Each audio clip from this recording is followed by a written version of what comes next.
Olá, senhores. Bom dia, boa tarde, boa noite a todos. O vídeo de hoje vai se dedicar a mais um artigo na nossa série Anotando o CPC. Vamos enfrentar o artigo 3º. Antes, aquela tradicional pausa para a vinheta, para buscar um café. E na volta a gente trata diretamente desse dispositivo. Até mais.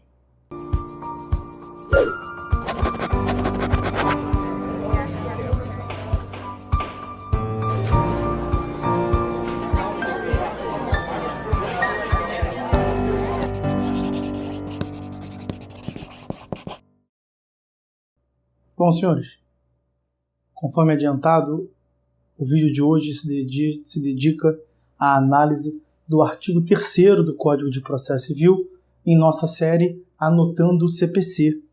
O projeto se dedica a ter um vídeo para cada artigo do CPC. A caminhada é longa, vamos, sem mais delongas, ao artigo 3º. Vamos dividir a análise desse artigo 3º em 3 partes. Em primeiro lugar, nós vamos analisar o caput. E o caput diz que não se excluirá da apreciação do Poder Judiciário lesão ou ameaça a direito. O caput, portanto, do artigo 3º, ele tem uma referência normativa clara no artigo 5º, inciso 35 da Constituição Federal. A única diferença é que o inciso 35 do artigo 5º da Constituição diz que a lei não excluirá da apreciação do Poder Judiciário lesão ou ameaça a direito. A distinção, portanto, é só no início do dispositivo. A Constituição diz que a lei não vai excluir, e o Código de Processo Civil, no artigo 3º, como é o Código de Processo Civil uma lei ordinária, não faz menção ao fato de a lei não excluirá, diz que não se excluirá da apreciação do Poder Judiciário lesão ou ameaça a direito. Bom, essa sempre foi a fórmula legislativa que nós adotamos a respeito de um acesso à justiça. O que tem de importante para que nós abordemos em relação ao acesso à justiça é que, inegavelmente, o acesso à justiça é uma garantia constitucional. E os direitos fundamentais como um todo, não apenas o acesso à justiça, mas ele também, eles estão numa nova matriz teórica para superar o formalismo. Então a gente não deve se contentar com as garantias fundamentais meramente formal, ou seja, que bastasse, como se bastasse a mera positivação ou previsão no ordenamento jurídico. Nós devemos agora, no momento dos direitos fundamentais substanciais, investigar a respeito dessas garantias fundamentais saírem do papel e se transformarem numa realidade prática. Então a gente vai investigar o acesso à justiça na sua vertente substancial. A respeito do acesso à justiça substancial, a gente tem que falar necessariamente a respeito do Projeto Florença, um projeto desenvolvido pelos professores Mauro Capelletti e Brian Hart, na Universidade de Florença, que buscou essencialmente buscar informações a respeito de quase todo o mundo, acumulando aí conhecimentos de direito processual e de direito comparado, a respeito dos principais problemas que afligiam àquela época a comunidade jurídica ao redor do mundo a respeito de um efetivo, de um substancial, de um acesso à justiça na prática. E desse projeto Florença, detectou-se 3 principais óbices de acesso à justiça.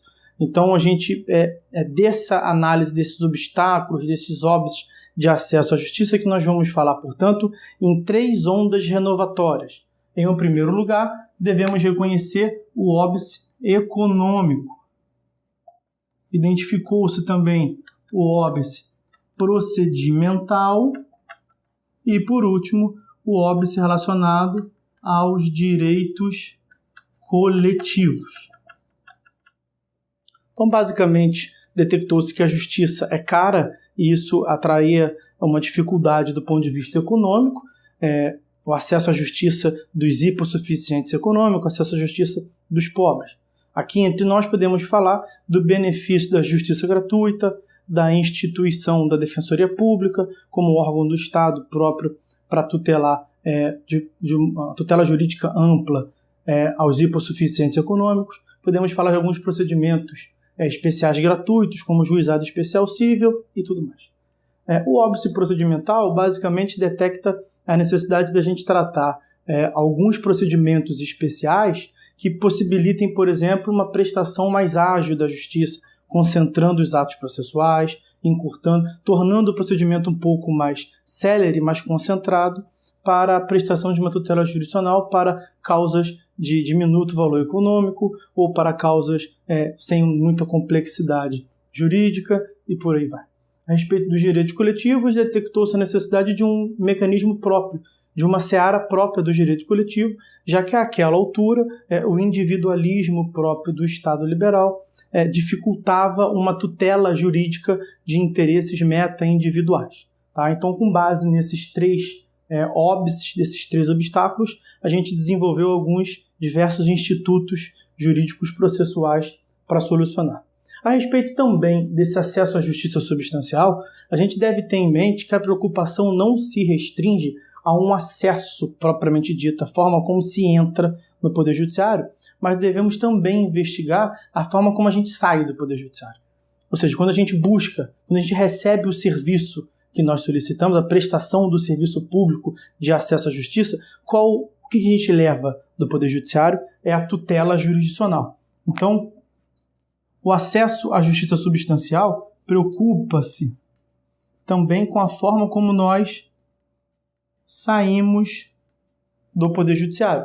E aí afirma-se hoje em dia que a tutela, a ordem jurídica justa, o acesso à justiça substancial, ele deve se preocupar com que a tutela jurisdicional, ou seja, o resultado final do processo, seja, a um só tempo, tempestiva, adequada e efetiva. Então, a tempestividade, adequação e efetividade da tutela jurisdicional. Tempestividade, a ideia é que o próprio autor, o próprio titular do direito possa usufruir, e não o seu neto. Ou seja, o tempo tem que durar, o processo tem que durar uma duração razoável do tempo. Ele não pode se procrastinar de forma indevida. O processo tem que ser, portanto, tempestivo. A tutela jurisdicional deve ser adequada. Fala-se aqui, portanto, numa ideia de congruência entre o que foi pedido e aquilo que é julgado. Se a parte pede, por exemplo, uma providência de entrega de bens, não devemos nos contentar com a ideia do juiz condenar a parte ré, eventualmente, a lhe pagar uma certa prestação em dinheiro. Então, o juiz deve, quando do exercício da jurisdição, se limitar e se ater, ou seja, prestar uma tutela jurisdicional adequada àquilo que a parte pediu. Por fim, a tutela jurisdicional deve ser efetiva. É claro que a parte não tem interesse de levar para casa a folha de papel, a sentença que afirme seu direito. A decisão judicial tem que ser apta, a atividade prestada pelo Poder Judiciário, a jurisdição, tem que ser apta a transformar a realidade. Daí que se fala em uma tutela jurisdicional efetiva. É basicamente o que se estuda pelas modalidades de execução dos julgados. Tá? Bom, ainda sobre o caput, nós temos aqui 2 pontos ainda para analisar. Em primeiro lugar, é que disse que não se pode limitar o acesso à justiça, não se pode, a lei não vai obstar a tutela jurisdicional. E aí nós devemos analisar como é que fica, portanto, as ideias dos institutos, das condições da ação e dos pressupostos processuais. Porque esses institutos, que nós aprofundaremos adiante, inegavelmente, eles acabam limitando o exercício da jurisdição no final do processo. Ou seja, consideram-se as condições da ação e os pressupostos processuais como requisitos genéricos de admissibilidade da tutela jurisdicional. Como compatibilizar isso, portanto, com o artigo 3º, que afirma que não se excluirá da apreciação do Poder Judiciário lesão ou ameaça ao direito. Aqui, a questão é a seguinte: esses institutos, eles não condicionam o exercício do direito de ação, o acesso à justiça, em que pese o nome condições da ação. Eles são entendidos, na verdade, como requisitos do julgamento final de mérito. Ou seja, são requisitos que devem ser demonstrados para que a parte possa ter resolvido a questão de direito material posta a juízo. Então, nós vamos encontrar os requisitos de julgamento de mérito, condições de ação e pressupostos processuais no artigo 485 do CPC. Uma outra questão importante é que nós não admitimos, como regra, um prévio esgotamento das instâncias administrativas.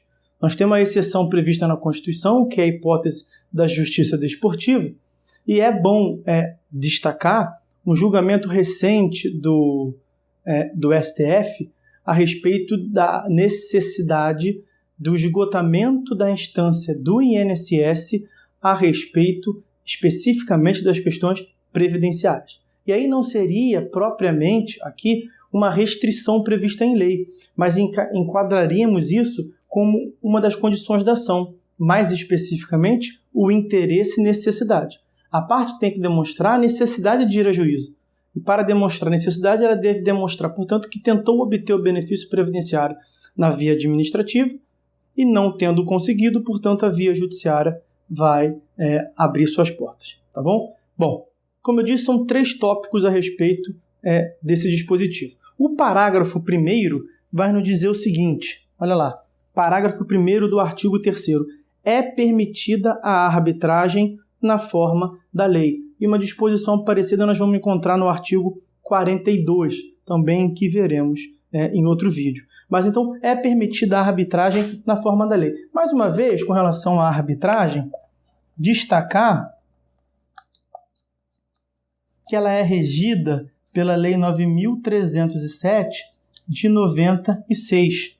O procedimento arbitral é um procedimento próprio, específico, nós abordaremos aqui no canal de maneira mais aprofundada, mas basicamente tem como requisitos a ideia de capacidade das partes, a ideia de disponibilidade do interesse que está em jogo e um pacto, uma convenção entre as partes se submetendo à apreciação, à solução da questão pela via da arbitragem, pela via arbitral. A doutrina entende, de forma majoritária, em primeiro lugar, que a arbitragem é exercício de jurisdição. Diversos dispositivos da Lei 9.307 vão indicar isso. Em primeiro lugar, afirma-se que o árbitro é juiz de fato e de direito. Uma outra constatação, afirma-se que o título, a sentença do árbitro, é considerada título executivo judicial, o que vem a ser repetido no artigo 515, inciso 6º do CPC. Tá? Então, a primeira observação é a natureza jurisdicional da arbitragem. Um outro dado importante é que uma vez que as partes tenham escolhido voluntariamente, e vejam, são partes capazes para tratar sobre direito disponível, uma vez que as partes tenham escolhido voluntariamente a arbitragem, entende-se, portanto, que há uma exclusão da apreciação pela jurisdição tradicional. Inclusive, esse é um dos pressupostos negativos trazidos lá no artigo 485. Tá bom? Por fim, a gente deve terminar a análise do artigo 3º vendo o que diz lá os parágrafos 2º e 3º. Então, parágrafo 2º do artigo 3º. O Estado promoverá, sempre que possível, a solução consensual dos conflitos. Parágrafo 3º. A conciliação, a mediação e os outros métodos de solução consensual de conflitos deverão ser estimulados por juízes, advogados, defensores públicos e membros do Ministério Público, inclusive no curso do processo judicial. Aqui, senhores, basicamente o que se está colocando é a solução por meio dos métodos adequados de solução do conflito. Como nós vimos, a jurisdição ela se dedica à solução de um caso concreto, mas nem todos os casos concretos são solucionados por meio da jurisdição, ou seja, da justiça adjudicada imposta. Quando a gente fala de jurisdição tradicional, assim como de arbitragem, nós estamos nomeando um terceiro para decidir de forma coercitiva e impor a solução. Justiça adjudicada. Quando nós falamos de um método adequado de solução de conflitos, nós vamos trazer a participação de um terceiro, mediador ou conciliador, mas esse terceiro não vai impor. O grande ganho hermenêutico dos métodos alternativos é justamente na efetividade, porque as partes ajudam a construir diretamente a solução. Então nós vamos falar a uma de mediação e de conciliação. Bom, A diferença entre mediação e conciliação nós veremos no momento próprio, acho que aqui não é a sede de aprofundar muito. Basicamente, a mediação prevista, dentre outros, no artigo 165, parágrafo 3º, e a conciliação no artigo 165, parágrafo 2º. Mediação passa a ideia de uma atividade de um terceiro que não vai propor soluções. Nós estamos diante de demandas, de conflitos de interesse, em que há uma relação jurídica continuada entre as partes.